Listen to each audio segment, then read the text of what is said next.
ഒരു American പൗരനെയും 6 Ukraine പൗരന്മാരെയും NIA arrest ചെയ്ത വാർത്ത ദേശീയ മാധ്യമങ്ങളിൽ ചർച്ചയാണ്. പക്ഷേ കേരളത്തിൽ തെരഞ്ഞെടുപ്പ് വാർത്തകൾക്കിടയിൽ ഇത് വാർത്താ പ്രാധാന്യം ലഭിക്കാതെ പോയി. കൊൽക്കത്ത, ഡൽഹി, ലക്നൗ എന്നിവിടങ്ങളിൽ നിന്നാണ് ഇവരെ അറസ്റ്റ് ചെയ്യുന്നത്. വിദേശികളെ അറസ്റ്റ് ചെയ്തു എന്നുള്ള സാധാരണ വാർത്തയായി ഇതിനെ തെറ്റിദ്ധരിക്കരുത്. അറസ്റ്റിലായ അമേരിക്കൻ പൗരൻ മാത്യു വാൻ ഡൈക്ക് ആരാണ്? മാത്യു വാൻ ഡൈക്ക് ഒരു സാധാരണ പൗരനല്ല. Documentary film maker, sons of liberty international സംഘടനയുടെ സ്ഥാപകൻ, മിലിറ്ററി ട്രെയിനർ, എല്ലാറ്റിനുപരിയായി അദ്ദേഹം അമേരിക്കയുടെ ഒരു കൂലി പട്ടാളക്കാരനാണ്.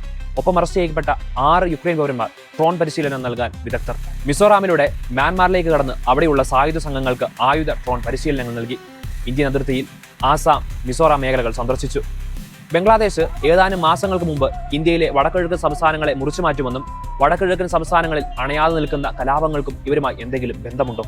മാത്യു വാൻ ഡൈക്കിനെ മോചിപ്പിക്കാനായി അമേരിക്ക സമ്മർദ്ദം ശക്തമാക്കും. കാരണം അമേരിക്കയുടെ ഈ കൂലിപ്പട്ടാളക്കാരന്റെ ചരിത്രം പരിശോധിക്കുമ്പോൾ അത് വ്യക്തമാണ്. 2009 ഇറാഖ് യുദ്ധത്തിൽ ജേർണലിസ്റ്റായി അവിടെ ഉണ്ടായിരുന്നു. 2011 ലിബിയയിൽ മുഹമ്മദ് ഗദാഫി അട്ടിമറിക്കുന്നതിനായി അവിടെ പ്രവർത്തിച്ചു.